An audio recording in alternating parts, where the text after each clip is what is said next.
In 1887, Heinrich Rudolf Hertz proved the existence of electromagnetic waves, and it's upon his shoulders that our entire modern world of wireless communications has been built. But yet there was one German physicist who described what Hertz discovered as being of no use whatsoever. Who would so foolishly lack the foresight to see the long-reaching, revolutionary implications of Hertz's work? Well, it was Hertz himself, and sadly he would die 7 years after his greatest scientific achievement at the age of 36, and miss out on seeing the radio age begin just a few short years later at the hands of Italian inventor Guglielmo Marconi. In 1909, Marconi would be awarded the Nobel Prize for his work in wireless telegraphy. Hertz would have been 51 years old had he lived. So just how did Hertz prove the existence of electromagnetic waves? And how did this pave the way for radio and the work of Marconi? Well, that's what this episode is all about.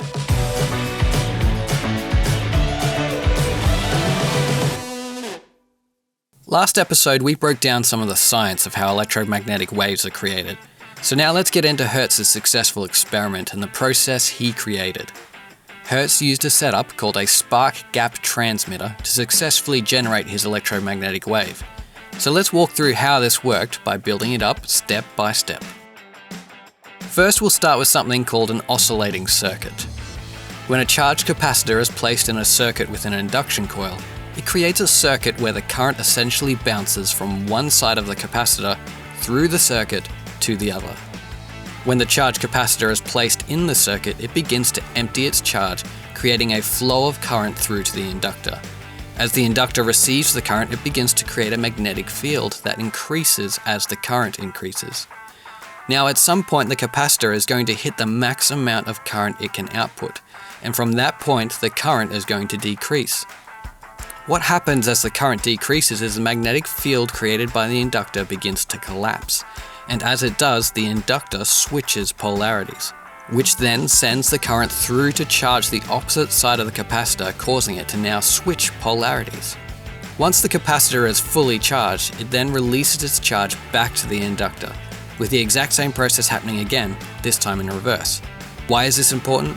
Well, if we chart the rise and fall of current on a graph, it creates a wave of a specific frequency determined by the time these oscillations take, which also means we can create a wave of a specific frequency by adjusting the elements of this circuit to either reduce or increase the time taken for a complete cycle.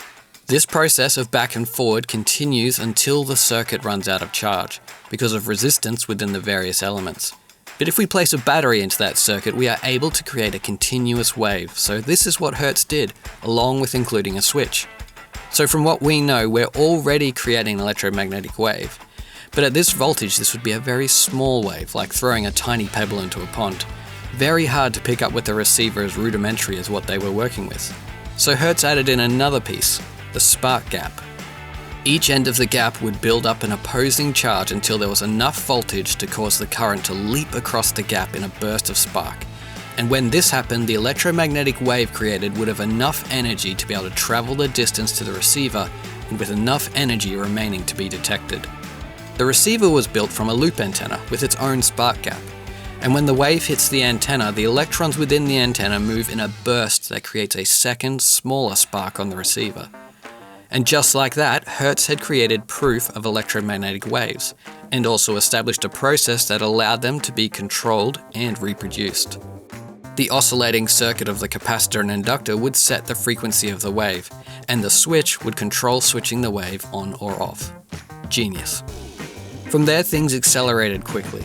In 1890, the French physicist and engineer Edouard Branly invented what he called the radio conductor, a much more sensitive device for detecting radio waves than Hertz's loop antenna receiver with its spark gap. Branly discovered that when loose metal filings receive an electromagnetic wave, they move from having very high resistance to electric current to low resistance, which means you could establish a circuit that contained these metal filings and they would allow no current to flow until it received a radio wave, which would then shift the filings to low resistance, allowing a current to flow, and the current would indicate the presence of radio waves. In 1894, British physicist Sir Oliver Lodge delivered a memorial lecture on the work of Hertz, who had recently died, and displayed various demonstrations of his work. He would also develop an improved version of Brunley's radio conductor that he called the coherer. And much like Hertz, he believed the ability to transmit radio waves held no practical use, even with his own experiments increasing the distance of transmission to 55 meters. It was this renewed publicity of Hertz's work that caught the attention of a young Italian named Guglielmo Marconi, who began to pursue how these ideas could be applied to wireless telegraphy. Up until this time, many had tried to crack the idea of wireless telegraphy, but none had yet come up with an idea that could be both technically and commercially successful. Even the famous Thomas Edison, Alexander Graham Bell, and Nikola Tesla had tried and failed, Tesla quite spectacularly with his Wardenclyffe Tower project. Unbeknownst to them, young Marconi quietly got to work in the attic of his home in Italy. In 1894, he developed a storm alarm using a battery connected to a coherer and an electric bell. When the coherer would detect the electromagnetic waves generated by the lightning, the bell would ring. His parents encouraged his pursuits, and by the following year, with his own improvements to the design of each component, he was transmitting signals a distance of up to 3.2 kilometers and over hills.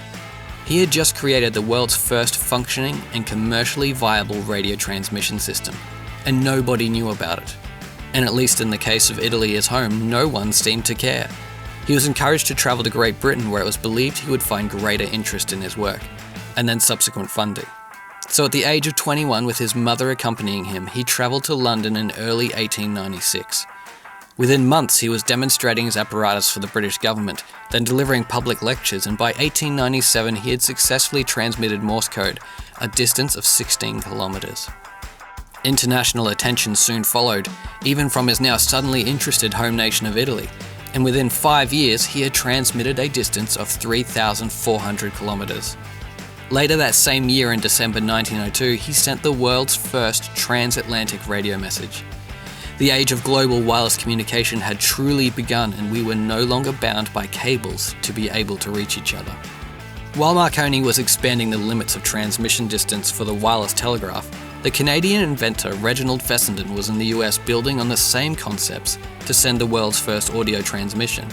And on December 23, 1900, using a high-frequency spark transmitter, the very same technique that Hertz had demonstrated in basic form, he successfully transmitted speech a distance of 1.6 kilometers, and the gates were truly open for a whole new world of communication. From there, many advancements were made until we were broadcasting music, entertainment, and news all over the world. Combined with the telephone, the world had suddenly leapt into a level of connection humanity had never experienced before. Words on a page were one thing, but to hear the human voice, to listen to your king's actual voice in your own home, was incredible. The world was suddenly brought into our homes. An article in the May 7, 1899 issue of the New York Times headlined "Future of Wireless Telegraphy" sums it up well.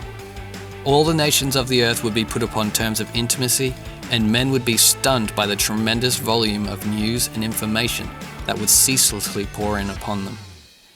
And it was perhaps in anticipation of this future that Marconi would later in life wonder, have I done the world good, or have I added a menace?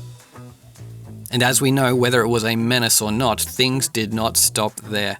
We could now communicate across the world almost instantly, speaking to people on the other side of the planet. We could listen to events as they happened live. We could experience performances, stories, music, and information, and hear reports of happenings all over the world. But what if we could see them too? Was there some way we could use these same waves to send images along with audio? And that's where we're headed next episode, as we continue this massive journey of uncovering the process of how we communicate.